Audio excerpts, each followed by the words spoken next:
à tous et bienvenue sur l'étudiant. Alors aujourd'hui, on va revenir sur l'épreuve de sciences économiques et sociales pour les élèves de la série ES. Et pour nous donner quelques éléments de correction et préciser aux candidats ce qu'il fallait faire ou non, nous accueillons aujourd'hui Adrien Bonino. Bonjour. Bonjour. Alors avant d'aborder les épreuves de spécialité en sciences politiques et en économie approfondie, on va tout de suite commencer par le premier sujet que tous les candidats pouvaient choisir de traiter. Donc c'était une dissertation assez classique en sociologie. Je rappelle la question, l'école est-elle le seul déterminant de la mobilité sociale? Alors pour cela, les candidats pouvaient s'appuyer sur 3 documents, un graphique sur les diplômes de l'enseignement supérieur des jeunes en fonction du milieu social, un tableau sur la catégorie socio-professionnelle et un autre tableau sur le niveau de diplôme selon la catégorie sociale. Alors, est-ce que vous pouvez nous donner un exemple de plan peut-être et puis dégager les notions les plus importantes?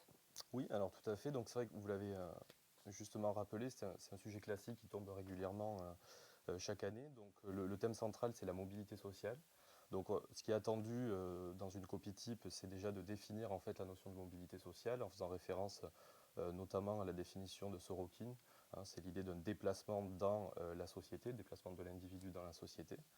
Si on regarde du coup le sujet, le sous-entendu de ce sujet, c'est de montrer en fait que l'école contribue assez fortement à la mobilité sociale, mais d'autres facteurs aussi également y contribuent. Donc ce qu'on peut faire comme plan, le plan type, je pense, ça serait dans un premier temps d'insister sur le rôle de l'école, en particulier sur le processus de massification scolaire qui a débuté dans les années 60 en France, fin des années 50 et des années 60. Et ensuite de nuancer cette idée en insistant sur le rôle des stratégies familiales, qui sont de plus en plus fortes aujourd'hui. Les familles ont de plus en plus accès aux informations concernant l'enseignement supérieur et donc essayer de développer des stratégies.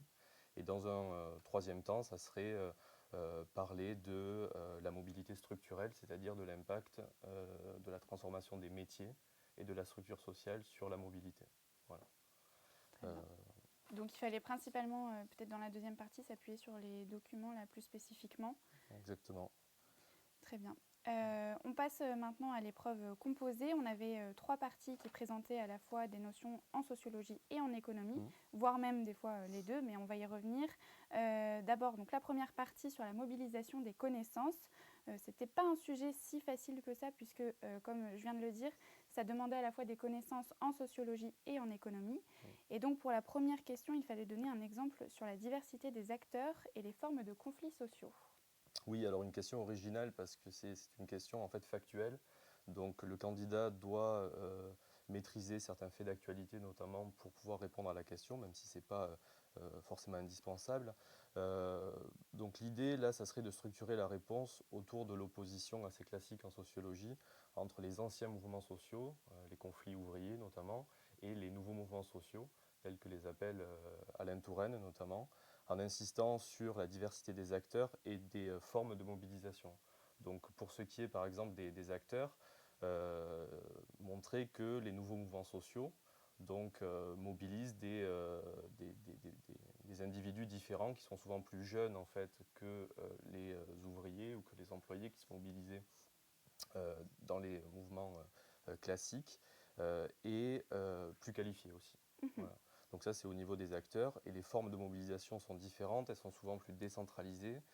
Euh, ces organisations ne cherchent pas forcément un relais sur le plan politique, ce qui était davantage le cas des anciens mouvements sociaux, des mouvements ouvriers, qui cherchaient à faire le lien avec les partis politiques, notamment.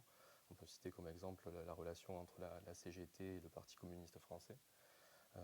Donc insister voilà, sur les différences concernant à la fois les acteurs et les formes de mobilisation.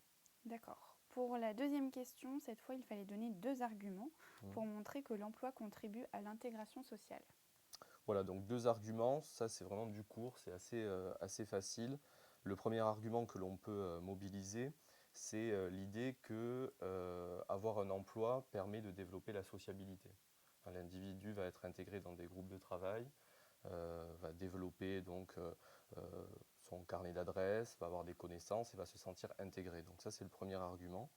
Et il y a un deuxième argument qui est un peu plus général, c'est l'idée que avoir un emploi permet d'accéder à un revenu, un salaire ou un revenu mixte, et à la protection sociale. Donc de s'intégrer dans la société en général, notamment la société de consommation. Alors, on va passer à la deuxième partie, l'étude de documents. Cette fois, il fallait analyser un graphique avec deux courbes, donc sur le taux de croissance du PIB, et comparer les économies avancées et les économies de marché émergentes. Est-ce que c'était un sujet classique, difficile? C'est un sujet classique qui ne présente pas de difficultés majeures. Alors, il fallait dans un premier temps donc, présenter le document en rappelant donc, la nature du document. C'est un graphique, la source, le sujet et les unités. Donc ça, c'est vraiment attendu, donc il fallait le faire. Peu importe l'ordre, en fait, mais il fallait mentionner ces différents éléments. Ensuite, au niveau du contenu, il y avait, je pense, dans ce document, 3 idées majeures. La première, la plus évidente, c'est le fait que la croissance des économies émergentes est supérieure sur la période à la croissance des économies avancées. On pouvait effectuer une lecture de données, notamment à partir de l'année 2016, pour illustrer en fait cette idée. Donc une croissance plus forte dans les pays émergents que dans les pays avancés. Ça, c'est la première idée. La deuxième idée, c'est que les deux zones ont été touchées par la crise économique de 2009, mais que les économies riches ont été en récession, ce qui n'a pas été le cas des économies émergentes. Donc là, pareil, on peut illustrer cette idée en réalisant une lecture de taux de croissance assez classique. Et enfin, la troisième idée, on note à partir de 2011 sur le graphique une certaine convergence en fait, des taux de croissance entre les économies riches et les économies émergentes. Donc voilà les trois idées majeures sur ce document. Mais ce qui est important en EC2, c'est bien de réaliser de bonnes lectures de données, présenter les informations de façon structurée, ordonnée, et réaliser des lectures précises. Voilà. Donc la troisième partie, là par contre, elle était sur 10 points, c'était la plus importante. Il s'agissait donc d'une petite dissertation en économie et plus particulièrement sur les firmes multinationales. Là encore, les candidats pouvaient s'appuyer sur 3 documents. On avait un premier graphique sur les flux d'investissement direct à l'étranger et 2 textes sur la stratégie des firmes et l'attractivité de l'Irlande. Là, il fallait démontrer que les firmes multinationales cherchent à améliorer leur compétitivité par des stratégies de localisation. Donc là encore, est-ce que vous pouvez donner quelques éléments de correction? Oui, tout à fait. Alors partir dans un premier temps de l'idée qu'aujourd'hui et depuis les années 90, le terrain de jeu, si on peut dire, des firmes multinationales est devenu global en fait, avec le processus de mondialisation, et donc elles essaient dans la mesure du possible de s'implanter dans les zones où elles vont tirer profit en fait de la situation. Et donc classiquement en économie, on distingue 2 formes de compétitivité, la compétitivité prix et la compétitivité hors prix. Donc peut-être commencer par rappeler déjà la définition en introduction de la compétitivité. C'est le fait d'améliorer ses parts de marché, de pouvoir résister à la concurrence d'une autre entreprise. Et donc il y a au moins 2 formes de compétitivité. La compétitivité prix qui vise à augmenter ses parts de marché en réduisant le prix de vente de ses produits. Cette compétitivité dépend des coûts de production et notamment de la fiscalité. Un des documents nous invite justement à parler de l'importance de la fiscalité dans le choix de localisation des firmes. Donc ça, c'est pour la compétitivité prix. Elle dépend aussi des salaires, donc ça peut être mentionné. Et ensuite, deuxième partie, ça serait ma deuxième partie, sur la compétitivité hors prix, où les firmes essaient en fait de s'implanter dans les zones où elles vont pouvoir innover. Donc elles vont s'implanter dans les pays où le niveau d'instruction de la population est important, le capital humain est élevé, où les infrastructures en matière de recherche, de développement sont importantes. Donc ça permettra à ces firmes-là en fait, d'innover, et donc d'améliorer leur compétitivité hors prix. Et enfin, un troisième paragraphe peut-être, qui est mentionné aussi dans un des documents, c'est l'accès au marché extérieur. S'implanter dans un pays étranger pour accéder à la demande locale. Ça, c'est quelque chose qui est assez important, et une partie croissante des flux d'IDE à travers le monde, les flux d'IDE sont mentionnés dans le document 1 notamment, illustre cette volonté de la part des firmes de s'implanter là où sont les consommateurs. Donc ce sera les économies émergentes aujourd'hui, puisque la demande y est très, très dynamique. Très bien. Alors maintenant, on va passer à l'épreuve de spécialité. Donc, ce sont les candidats qui avaient choisi notamment l'option sciences politiques. Ils avaient donc 1 heure de plus pour traiter un sujet au choix. Donc on avait deux sujets. Le premier qui traitait de la démocratie et plus précisément de la démocratie délibérative. En quoi cette nouvelle forme de démocratie peut améliorer le système politique démocratique? Voilà, alors une question très vaste, en Mhm. réalité, que les candidats doivent traiter en 1 heure, à peu près, donc c'est assez exigeant. Alors le concept de démocratie délibérative déjà, donc c'est une notion que l'on doit à Jürgen Habermas, qui a travaillé sur ce concept-là, John Rawls également. C'est l'idée que les décisions politiques, les décisions publiques, à l'échelle locale notamment, doivent préalablement donner lieu à des débats, hein, des débats entre citoyens, pour que la décision soit prise par la suite, hein, par l'homme politique, par exemple le maire, ça peut être un maire, un conseiller Mhm. départemental ou régional. Et ce dispositif de démocratie délibérative permet en fait souvent de prendre des décisions qui sont plus proches de l'intérêt général, en tout cas c'est l'objectif, puisque les décisions sont débattues en amont entre les citoyens. Deuxièmement, la démocratie délibérative permet aussi de socialiser le citoyen puisqu'il va apprendre en participant aux débats, aux réunions publiques, il va se former sur des sujets qui sont complexes, des sujets qui concernent l'économie, l'environnement, l'agriculture, le transport. Donc ça permet d'élever le niveau d'instruction Mm. de la population. Voilà, c'est les deux arguments importants que l'on peut mentionner. Et insister aussi sur le fait que la démocratie délibérative, qui va souvent de pair avec la démocratie participative, ne s'oppose pas à la démocratie représentative, mais la complète en fait. L'idée, c'est de compléter les lacunes, si on peut dire, de la démocratie euh, représentative et impliquer à nouveau le citoyen dans le débat public. Voilà. Alors pour le deuxième sujet, les candidats cette fois devaient montrer l'importance du vote sur enjeu, dans le comportement électoral. Alors, le vote sur enjeu, donc c'est l'idée, si vous voulez, que le contexte immédiat de l'élection, la nature des débats, les sujets abordés, les événements divers présents dans les médias vont participer à la formation de l'opinion du citoyen et vont le Mhm. pousser à voter pour tel ou tel parti. Et donc le sujet nous invite à réfléchir à l'importance de ce vote sur enjeu par opposition à quelque chose d'assez classique en sociologie, c'est l'approche euh, plus structurelle qui consiste à dire que l'opinion d'un individu se forme préalablement au cours de sa socialisation en fonction de sa catégorie sociale, en fonction de son niveau d'instruction, etc., etc. Voilà. Donc montrer dans le développement que les variables lourdes du comportement électoral, donc les déterminants sociologiques, on va dire, jouent toujours un rôle important, mais que néanmoins, aujourd'hui, de plus en plus, le contexte de l'élection, la temporalité propre à l'élection, joue un rôle majeur. Voilà.